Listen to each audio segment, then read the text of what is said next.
Welcome to the Messy Dads, Merry Hearts podcast. This podcast consists of two Christian dads who are dealing with messy situations in their families, but they're putting their trust in God to see them through. This is Scott, not TJ. Jackson's dad. And Jackson's dad. You know, because it's on the teleprompter, because it's all this stuff. But, I sent a message to you the other day about Big Sports Guy. There's all sorts of different ways I could address myself, and I'll be thinking about that. Yeah. But Tommy's Pickles disease. And... Yeah. The other funny thing is that we took our break because Spotify allows you to put, things into seasons and episodes. Mm-hmm. And so I told myself, I said, well, I don't know how many episodes will be in a season, but I thought, well, we went from audio to visual. That's a good time to transition. Yeah. So I started season 2. Okay. We had 2 episodes, and then we went on a hiatus. So this is picking back up into season 2. Yeah, season 2 was a docuseries. There you go. So now we're in season 3. There you go. We'll go the Hulu route. But there you go. It was a 2-episode special, like a 60 minutes. Yes. What are we talking about today, Scott? So today, I want to talk about attending services, and I also put, to clarify, or I think for importance, to meet with church people. A meeting with the church, which is the people. Yeah. Because it was 2 years ago now, something like that. My whole thing for the year was each month I try to do a lesson on the church, and I'd said several times that, the church is not the building. That it's the people.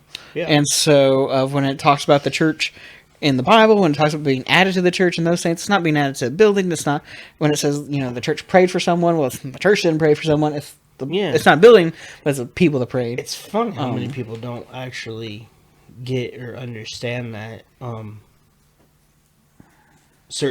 seen, my dad tells this story about people getting outraged. Was people who they didn't even attend this church. Mm-hmm. But a man bought a building that used to house the church, and he turned it into a gentleman's club. Oh. And everybody was up in arms, and we're like, it's a building. Like, well, first you're like...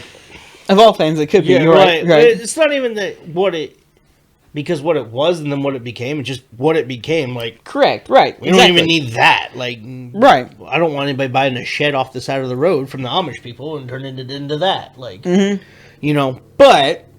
when we were getting married, my wife, who grew up in a different denomination and so on, she had her mind dead set on a fall wedding in a church. She wanted to get married in a church. I didn't care. Whatever. We looked at the church that her grandfather was a reverend at, or a preacher, or minister, or whatever. And they wanted to charge us $1,100. To which I said, we should find a Church of Christ, because that's what I grew up in, and I don't remember us charging anybody but a cleanup. We should see if somebody would do that. We found somebody like that.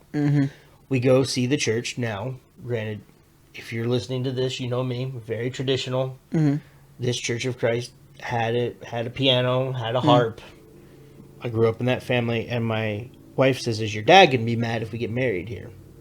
But that wasn't the church that we were attending together. It was just something out. It had to be, again, I learned all these rules about weddings from my wife that I was like, but apparently you have to get married in the bride's hometown.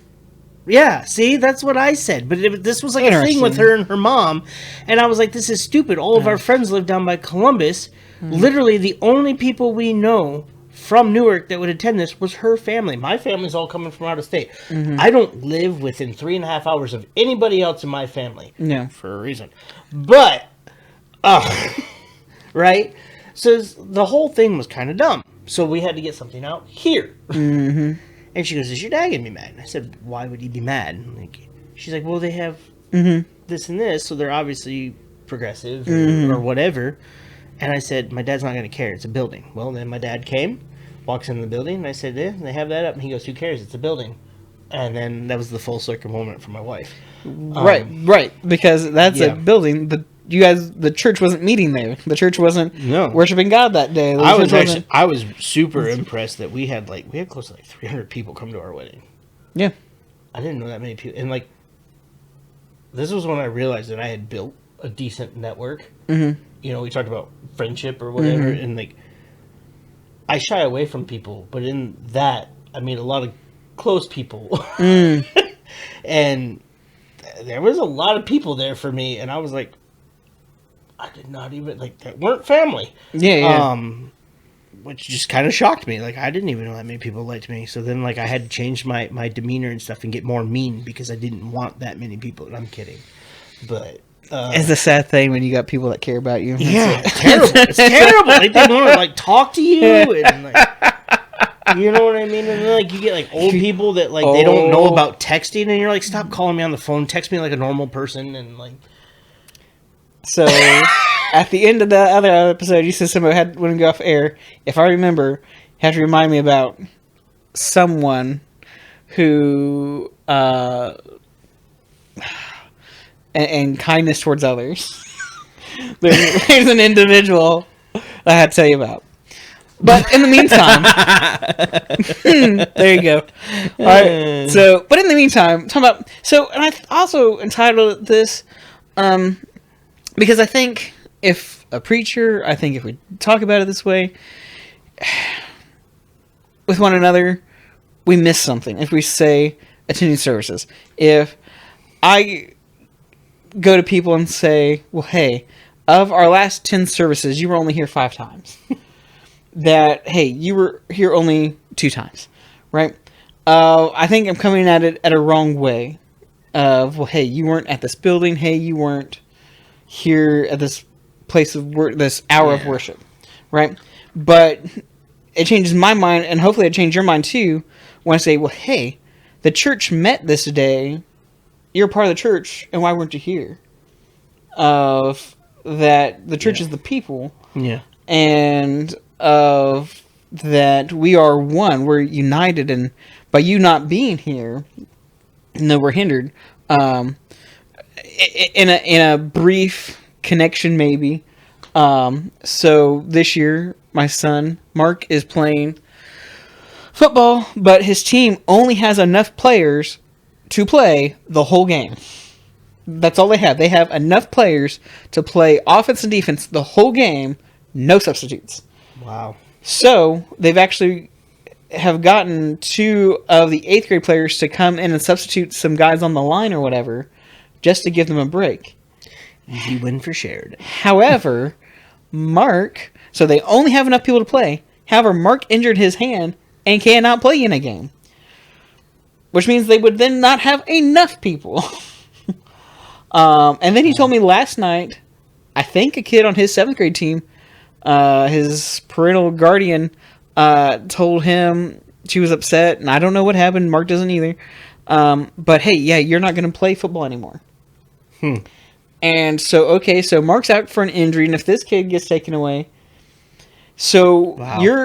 you have a great value and importance to the group. And to think that, oh, well, I'm just one out of these others, and every person has their role, and that includes you. And so I use that to talk about of the church, and of that, you get in this mindset, this mentality of that, well, I'm not the one speaking, I'm not leading songs, I'm not praying, I'm not these things, I'm not being seen up there, but understand that if you are a member of the church, you are important, and you have value, and that it's important for you to be here. And I want us to look at some passages. I want to share some passages with you about that importance. The first is Hebrews 10. Let's see if I can get there. Hebrews 10, 24 through 25. I know there's been many of lessons on this. It's been studied. But it says this, and let us consider one another in order to stir up love and good works. So we're considering one another. We have a responsibility to stir up love and good works, not forsaking the assembling of ourselves together, as is the manner of some, but exhorting one another, and so much more as you see the day approaching. of not forsaking. Now, you and I have had a discussion about that. I brought that up in a sermon recently. Forsaking is not when, hey, I won't be here Sunday, Wednesday, whatever, because of I'm in the hospital. My wife is, about to deliver a baby. Of that, I'm homesick. That I'm traveling.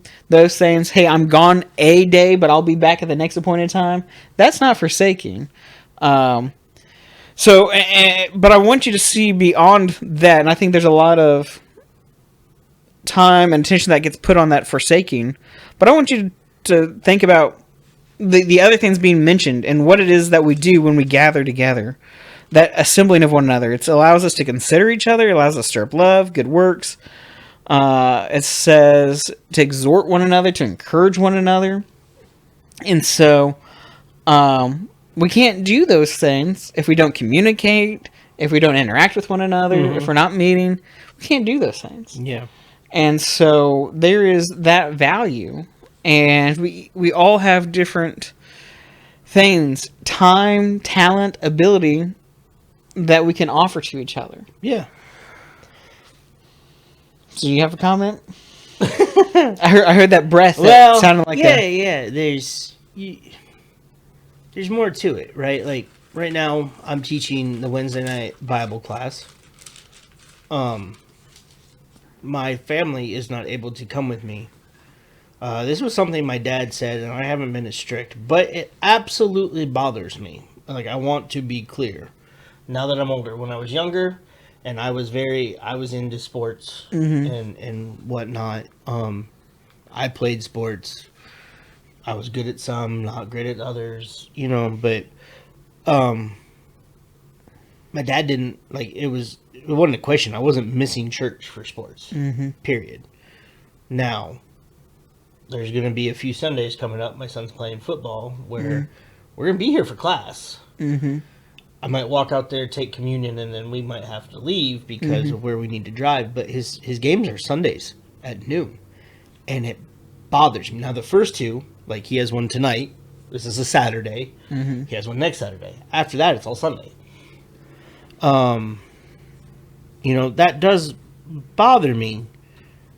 And the way I look at it, too, and maybe there's some advice there or whatever. This is a season.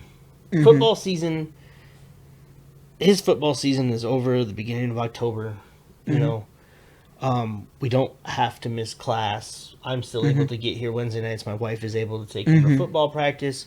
He needs to be there at those things and stuff. But very much so, I want him here around the kids here. These are the most important relationships to me for him. Not just... And we're not loving Jesus so we can have friends in the church, right? It's a like-minded people, which is why I don't come to church just for your friendship. That's a wonderful thing. The relationships that I have with people here, you and Jeremiah and Troy, obviously, and Phil and all those guys. We have the men's breakfast and we're able to get together. We have a good time when we do these things. We went water rafting. We talked about that. And we have a good time doing those things. And it's really enjoyable, like I said, around those like-minded people. Because we all believe that. You know what I mean? And you need to be reinforced. You're human. There's only one perfect human that's ever lived. We're not it. Right?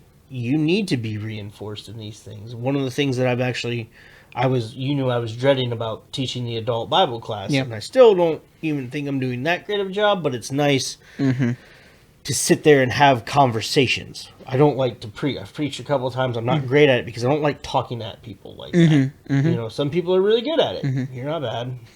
Could be better, but... Not TJ. You're not TJ. But... You know what I mean? That's not me. But where I can look it up, hey, this is what I feel about this section. What do you guys think? It's actually going a lot smoother than I thought it would. Because people are opening up.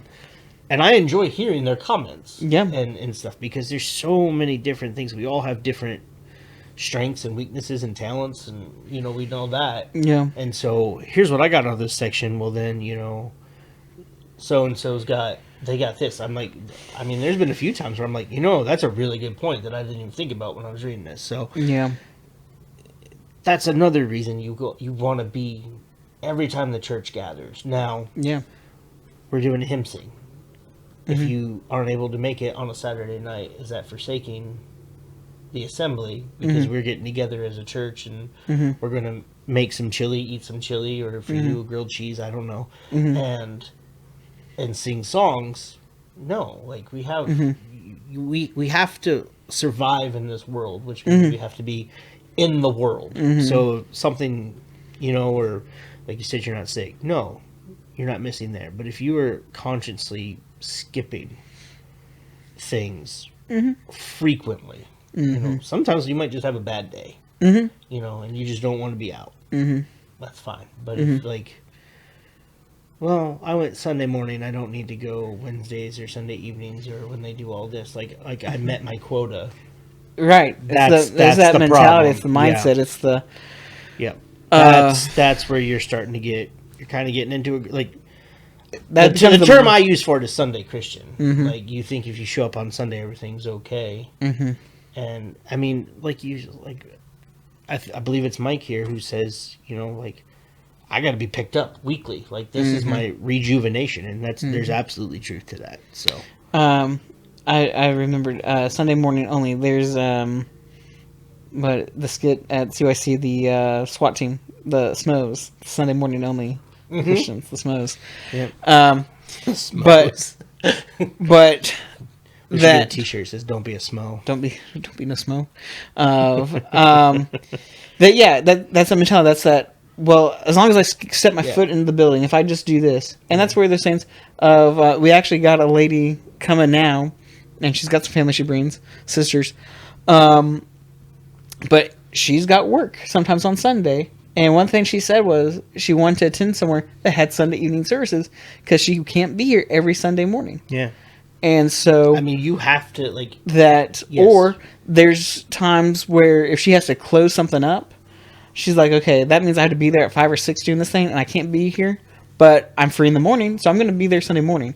And that she is trying to be here when she can. And she has those other responsibilities, those other things to take care of. So she's not here for both services on Sunday. Yeah. But, she's doing that. And I think if we could relate it, before I go into the next thing, I heard it said when it's come to, working out or other habits, things are going to come up. Get sick, this, that, the other. So if you're someone who goes to the gym daily and something comes up and you can't go on Tuesday, well, you haven't failed because you didn't go Tuesday. However, don't let that missing become a habit. Yeah. And so on Wednesday, guess what? You have to go to the gym now. Yeah. Because you missed Tuesday, and that's okay. Your body's still going to be fine. You can recover. You missed one day. Don't beat yourself up over it, but don't miss Wednesday. You have to go Wednesday because if not, your body, it will start to become more relaxed. It will start to become easier to miss on Thursday and Friday. And my thing with the world where we're at today, hopefully this doesn't turn into too much of a soapbox or whatever, is how many people have that mentality. Like, I know it doesn't look it, but I go to the gym almost every day, at least get on the treadmill, I lift weights, something like that, and it's at least made certain things healthier, but how many people look at that and they're like, I have to go. I did not lift yesterday. I have to go today. How many people do that same thing with church? Like, I missed this morning. I absolutely have to make sure, I slept through my alarm this morning. I don't usually go Sunday evening, but that's what it's there for. And, plus you're with your people, like we've talked, we did our friends episode, where, our top 8, I have 2 friends who are outside of the church. They've been my friends forever and they'll be my friends forever. And part of that is they respect what I'm doing in here, we're getting ready in Matthew 10 to get into where Jesus will cause division, and we get into that whole thing, and absolutely true. But I can go with my friends in 3 weeks. We'll be going down to a NASCAR race with one of my friends, and we'll have a great time. It's always fun and stuff. But it's when you come here weekly, that should just be like a reinforcement. Everybody should be picking you up and making you feel better about that too. Like there's responsibilities all around, and just the differences of not opinions. What is it? The way you see things. Like, hey, I can read a passage and I see this, and this about it. That's a good point. I didn't see that. You know what I mean? And just you get sharper. Iron sharpens iron. You know, so. It's not, you're not supposed to forsake it. Like it tells us right there. You shouldn't want to. You know what I mean? Like either. Like that's where I'm trying to get. I don't want it to be finger pointy or soapboxy or everything, but it's like we have to have that mentality of like the same thing with the gym. Or you know what I mean? Or anything. Like I missed this day, I can't miss it again, and it's something worldly. Well, people, at the end of the beginning of the new year, people have all different goals. Hey, I'm going to read, a book every day. I'm going to read something. That way I have, if I read a book a month, I have 12 books read by the end of the year. Well, again, so I'm going to accomplish that. I have to read every day. Well, on Wednesday, work had me stay over late, and that my kids had this activity, had no time to read. That's okay. You can make up that chapter the next day. You can, but don't. If you missed Wednesday, don't miss Thursday. Well, let's go even another way. So, like Jesus uses the metaphor in Matthew, but he came for the sick. He didn't come for, and that's all of us. But not getting on that. Talk about stuff we have to do daily. Us as adults, if we skip a shower for a day or two. We have to shower, like I'm really tired tonight. I should shower. I have to get up early and shower in the morning. Like I have to. Yeah. Right. Or you're gonna be very smelly and nobody's gonna like you. Yeah. And then there goes your fitting in. There you go. Topic. You know what I mean? Then you only fit in with the rhino. But it's like you go through this world for a week, right? Or 2 or 3 days, you get that stink on you, and you need that shot in the arm. Like it's almost like a shower.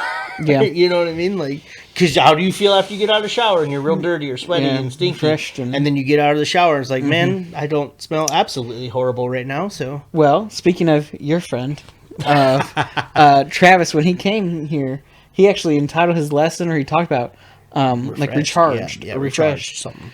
And so, I don't think we use that term, don't think of it that way, but again, even thinking about that way, I'm coming here to get recharged. Well, I have to recharge my phone. I have to recharge all this stuff daily. I have to do this stuff. And so if this is an opportunity for me to recharge, why wouldn't I come here? And the thing is truthful, is that most people don't come here to recharge because they're trying to recharge elsewhere, somewhere else. Yeah. I'm not going to recharge here. I'm going to find something else to recharge me. And it just doesn't sustain, just doesn't last. But so attending is not about going to a building. You talked about the chili cook-off or something. I think we're going to do that at member's house, right? Okay. So, but again, what we see is that, or in September, we're going to meet out at the fire pit. We're not going to have a roof over our heads. We're not going to be surrounded by 4 walls. But guess what? We're still the church, right? We're just going to meet on that side of the parking lot and not this side with the building. We're going across the parking lot outside. How dare us? We're still the church. But it's about those things mentioned in verse 24 and 25. And then Colossians 3:16, it says this: "Let the word of Christ dwell in you richly in all wisdom, teaching and admonishing one another in psalms and hymns and spiritual songs, singing with grace in your hearts to the Lord." I can't teach and admonish you if we never get together. We have to interact. We have to get together for me to teach, to build you up, to edify you, to encourage you. And so, and there's congregations out there that, due to situations, they don't meet Sunday evening. And that's what they personally do. There's this, that, the other. Yeah. But for us at Somerset, and like I just gave the example of the one lady who was very appreciative that we have that service. I know there's other people who, they do work sometimes Sunday morning. And so all they can come is Sunday evening. Yeah. So, no, I can't point to you the verse where a congregation, to be faithful, has to have so many services, and why stop at 2? Why not have 3? Why not have 4, But that allows those people who miss the opportunity to come and be recharged, to be refreshed, for us to connect to teach them to. On that front too, like those people, it's so we'll go Sunday evening. It's for people who aren't able to come, but it's also a really good opportunity that for those of us who, now granted, like Sunday evening is a time where me and my wife actually have time together during our week and stuff. So sometimes we have to do some things and we don't get here in time.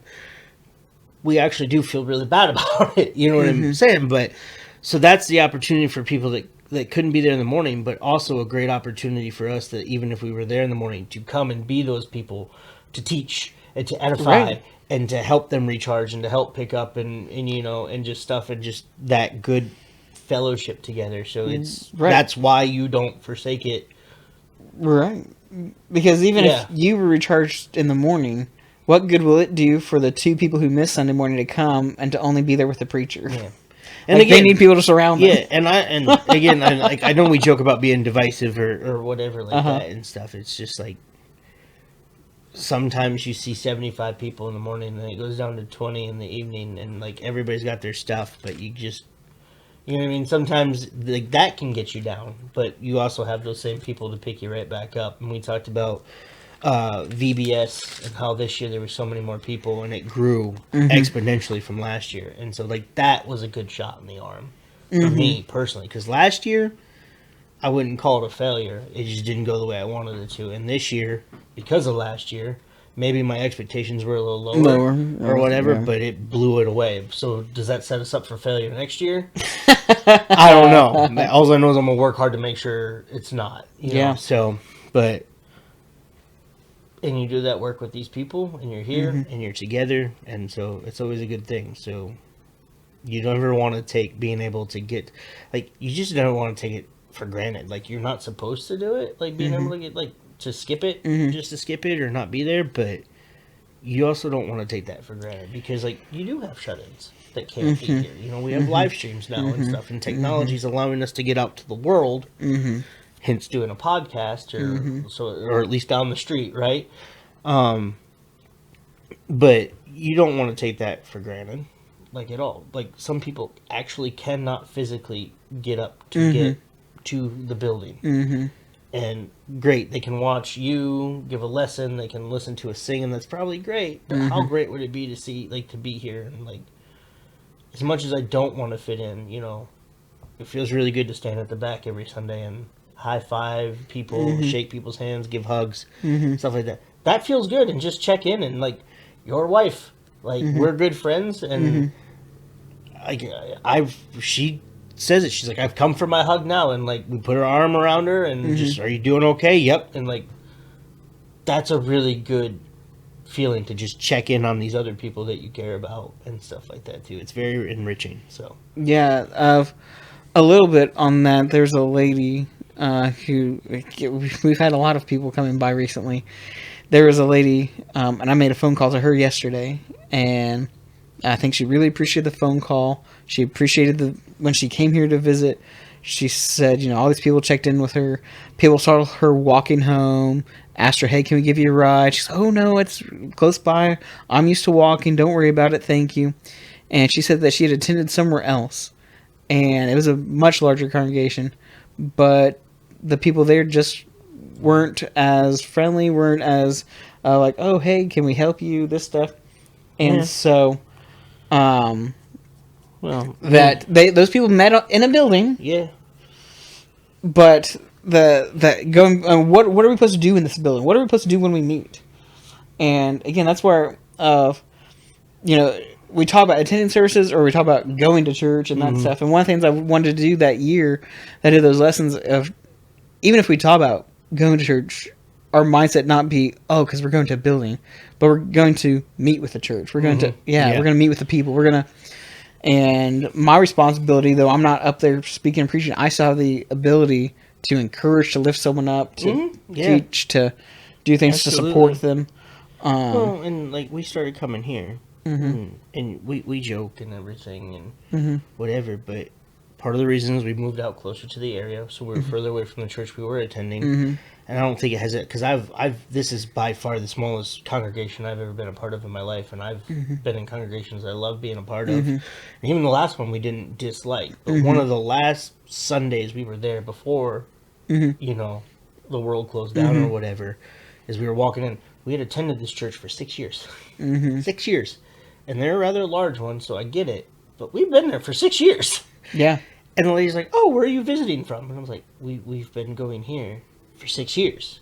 And I knew her. I had seen them. You know what I mean? Like, I knew they attended there. Never really had that much of a conversation. Knew much but about it wasn't like, it wasn't the mega churches. Yeah. Or whatever. You know what I mean? And we were just kind of like, 6 years. you know, and then so then we moved out here. And then when churches started to open back up, we're like, maybe we try someplace different. And that's when we got here. And it's been great. And now I'm the one, introvert is the one that doesn't want people. Yeah. Introverted me likes to get up and stand at the back every day and make sure I tell everybody goodbye. I notice them, You know? So...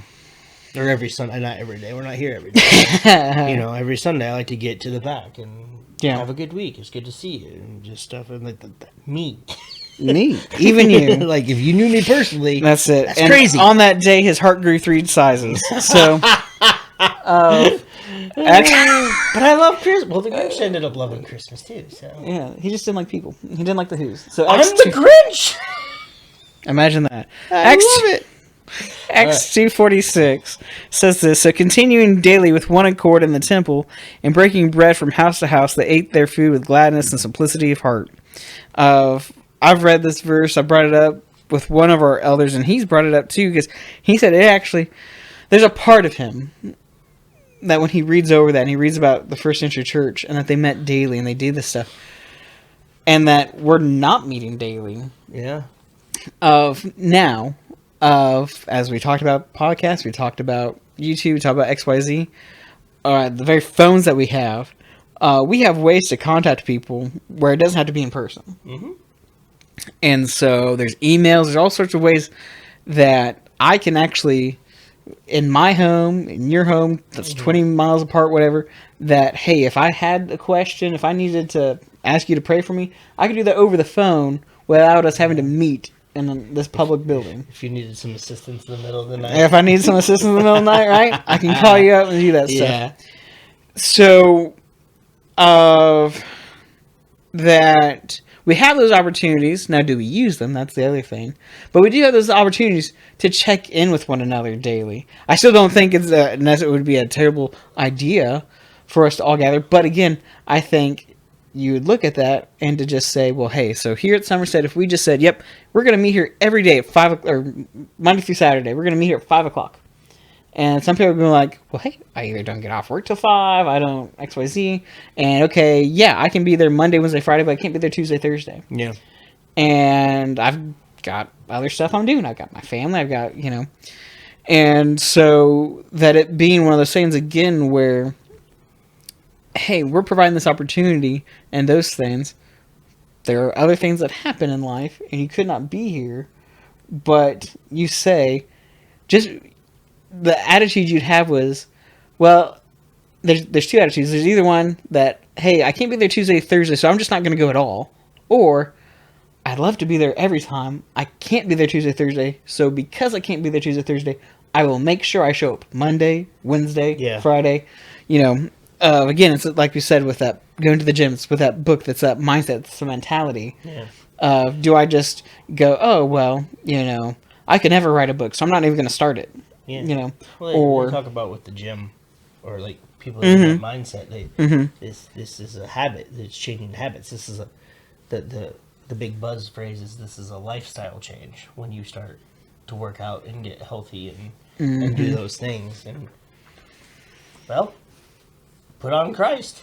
It's a pretty big lifestyle change. Yeah. When you decide to follow that and stuff, and it's hard. We've talked about that. What better place to be than with people that love you and understand that you don't do everything perfectly, but And you still were patient. Yeah. And as we talked in the Teen Boys class about grace, Yep. extending grace to people, forgiving people.